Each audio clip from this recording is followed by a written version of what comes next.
Hello, and thank you for joining me. So today I want to get back to what I was telling you the other day before I was interrupted by all the package activity. I want to talk about femicide. And then my next video will be based on stalking and how it relates to femicide.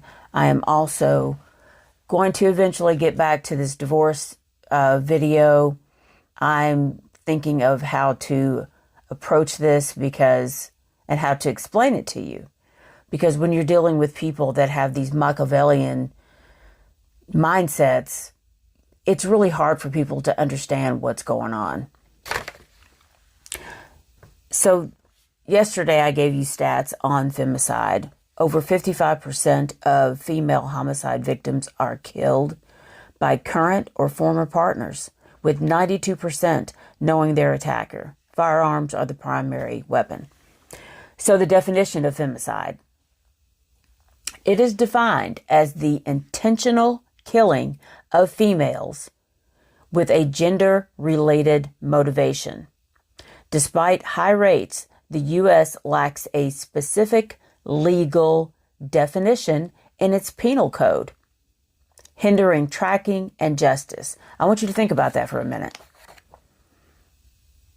We don't have a specific designation for this in our penal code. And you wonder why domestic violence is just rampant in this country. It's just women die and you become a footnote or a stat. They don't really track it. Firearms impact. Access to a gun makes it 5 times more likely that a woman will be killed by an abuser. Over 70 women are shot and killed by partners monthly. Over 70 women are shot and killed monthly. That's astounding. It's an absolute epidemic. And something has to be done about this. Now, I know that we're in the middle of World War III, but these numbers are on the rise because women have decided that they're not taking it anymore. And so you have all of these, talks about incels and the male loneliness epidemic and things of that nature because men feel entitled to have a woman. I like to call women these type of women that they feel like they're entitled to. For them, they're basically female appliances. We're just here to extract from, to use, to take from. This is how a lot of men look at us. So when it comes time, when they lose their grasp, when they lose their control, well, that appliance no longer works well. So time to get rid of it. See how that works?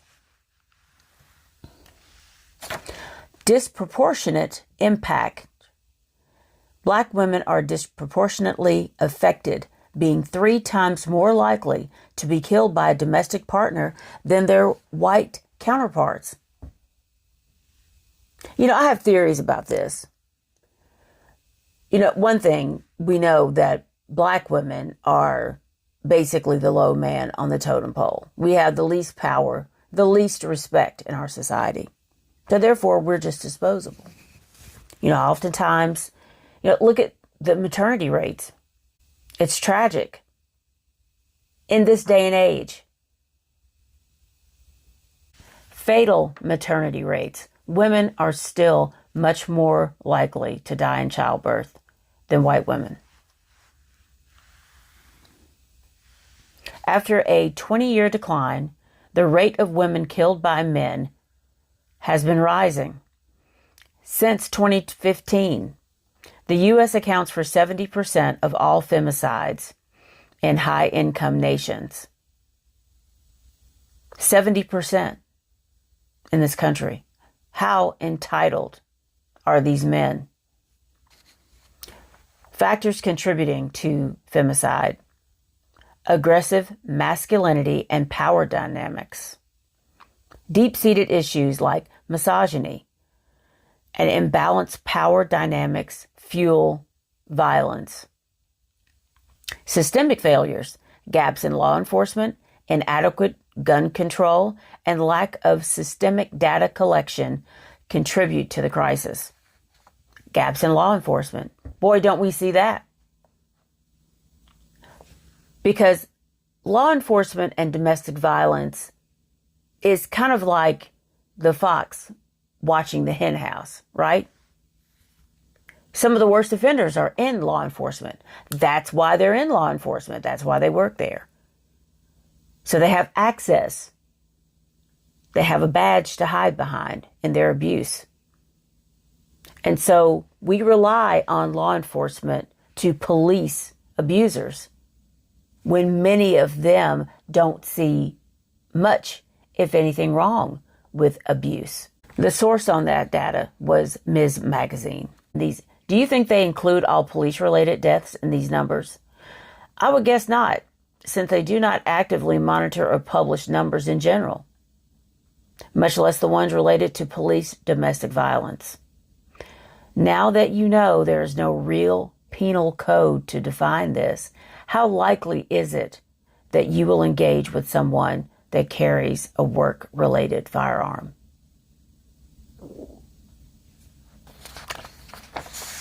I'd be thinking about that. So let's talk about the Atlanta Police Department for a minute. According to a news report from WSB-TV, Atlanta police said they have seen a 27% increase in domestic violence cases in 2025. This is driven by more accurate data collection and a rise in victim reporting because women are fighting back. Abuse thrives in silence. And that's the reason why I'm talking about this. Because I'm sick and tired of sucking it up and just hoping that one of these days this monster will leave me alone. No, I'm done. So one of the comments I read said, police tell victims that as long as he has not been violent and his things are in the house, then there is nothing they can do. It's ludicrous, isn't it? Now, I am not sure where that is happening, but I can 100% believe that that is being said. The court system likes to go on picture-perfect evidence, and the police don't really try unless they have that. We need younger judges that did not grow up with antiquated values, and we also need coercive control laws on the books. So basically, people talk about, well, you can, file or sue or complain about emotional abuse. Well, you can, but you would really need to have like a recording where he's calling you everything but a child of God, right? Now, I'm sure he's got recordings of me in my reaction to his abuse, whether I figured out that someone shit on my deck or turn my camera around or someone acts as if they want to spit on me because of something that was said about me. Email accounts that I get locked out of and have to constantly reset passwords for different accounts, having to deal with getting debit card after debit card after debit card, things of that nature. It's always something like that that's happening. And you get to a point where you're right here with it. And then you snap and you react. And that's when they like to record you. And that's also what they play for other people to make you look just crazy and angry.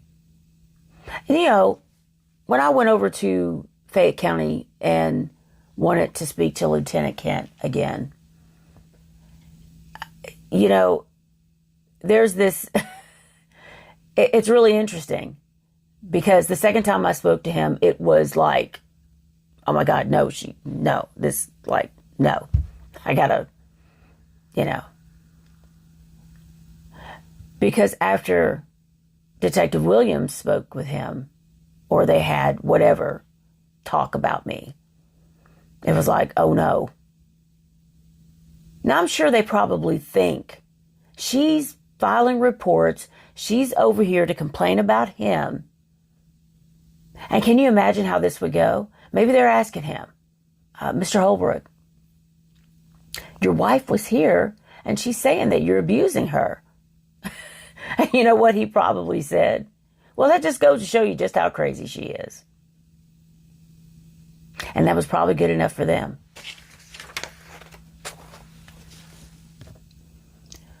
We need to get away from only physical abuse being a vehicle to do something about these abusers.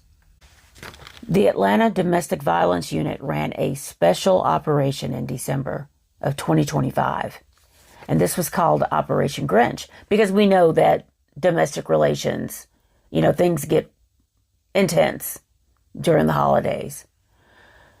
So they kicked off a new reporting system, and they also served outstanding warrants to head off escalation that could potentially lead to unaliving.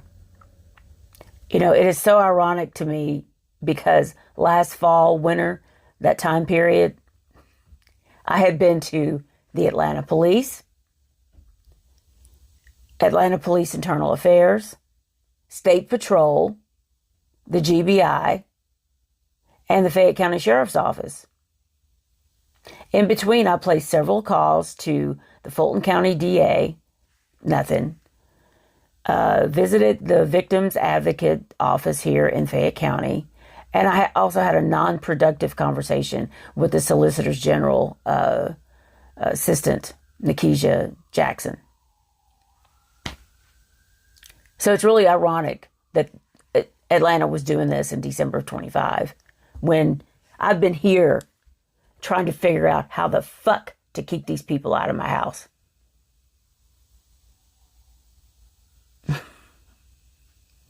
Of course, that's in Atlanta. But nonetheless, he works for the Atlanta Police Department. Maybe you should clean up your own house first. Now, I know that they have difficulty, keeping police officers there. They'll come to Atlanta, get trained, and they'll go somewhere else, for a few more $1,000s a year. But still, this is systemic. This is nationwide. It needs to be cleaned up. Now, in the case of trying to keep these criminals, that's how I view them, out of my house. I still have reason to believe that this is a fraudulent subpoena or a warrant, and this has allowed him to do what he wants to do here in Fayette County. And I'm going to talk more about administrative subpoenas and how they work and the scope. Now, of course, that's not any type of advice. I'm just going to inform you of what your local police can do. Once again, I apologize for the gravelly voice. I was up again very early and to go get an MRI. And, just know that I do not like putting my personal business out here. But because this person, he runs around and tells the most horrible lies about me, I don't have a choice. I don't. And so now when I speak to doctors, I have to make sure that they know that I have no intentions of suing them for money or anything else. Because I am not getting the medical care that I need and deserve because of this. So going by this Operation Grinch that the Atlanta police was running last year, these agencies, they know what is happening. And they know what can happen when it escalates. And, it's so interesting because I can tell by his behavior that no one had really had a serious talk with him. But I know from what I've read that these behaviors typically do not stop until law enforcement is involved. So, like I said, maybe the city of Atlanta should put its money where its mouth is and clean up their own mess. Do something about him. And I'm sure there's others. You know what really pisses me off about the police is that generally they're just unhelpful, right? I'm talking about them being tracked. I'm showing proof of being tracked. I'm talking about the people that are following me around, things of that nature. And, SIM swapping. And they say nothing. They just look at you. They just look at you. Well, you can't prove intent. You can't prove intent. Well, you know what? You don't have to prove intent when somebody is literally in your phone or following you around. Now, granted, in my case, it is third-party stalking. But nonetheless, they know what he's doing. They know. Because they probably wrote the playbook.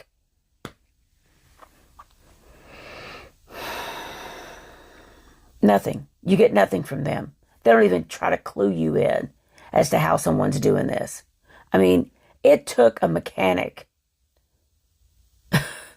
former military, to tell me, listen, he's tracking you with your phone number.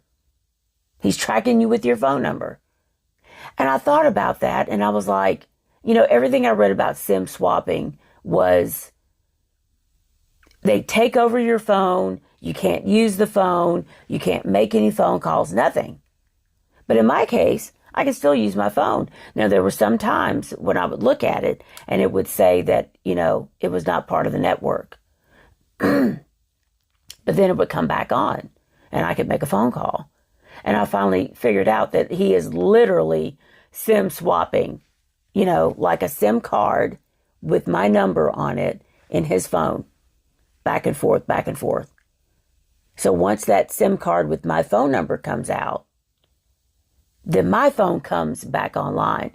Because I did read, I found out that what happens is once that SIM card is activated with your phone number, it's going to bump you off. They cannot have two devices on the network with the same phone number. And that's the reason why sometimes I would notice, it's like, wait a minute, what's going on with this phone? And it would say, not connected to a network. And so there he is. I've had voicemails not come to me for 2 days later. And that's why. So like I said, the police, these people are just not helpful at all. Even the victim's advocate, she waved it off and just said, well, I don't know how that works. What do you mean? What the hell? You don't know how all that works? Maybe you need to learn how all that works. Maybe you all need to do some training and find out how all that works. Because it's an easy way to track women and know their routines and everything that they're doing. Because basically, at some point, this could culminate in an unaliving. So I think we need to know how all that works, right? How can you really consider safety if you don't know how all that works? I know I live in this little bitty town, but we've got to get away from, she finally has a bruise. She has a black eye. So we'll do something about it. We got to get these old ass judges out of here. Because so many of them have been raised in this type of behavior. And until she's bruised, and even sometimes you'll hear about she's beat up and they still won't do anything about it. And this whole rhetoric about, oh, well, she loves him and, oh, she doesn't want to prosecute and we don't want to. Well, you know what? You got to get into the psychology of this. And I'm going to leave it right there. And give me some time. I'm going to address this whole divorce situation. I need to get some rest so that I can speak well. I know. But I did get the MRI, the results back pretty quickly. And I have not spoken with my doctor yet, but, you know, there's good and there's bad. At least there's no infection. That's the main thing. Because the treatment for this is like a 6-week course of antibiotic. And no thank you to that. So I'll be back.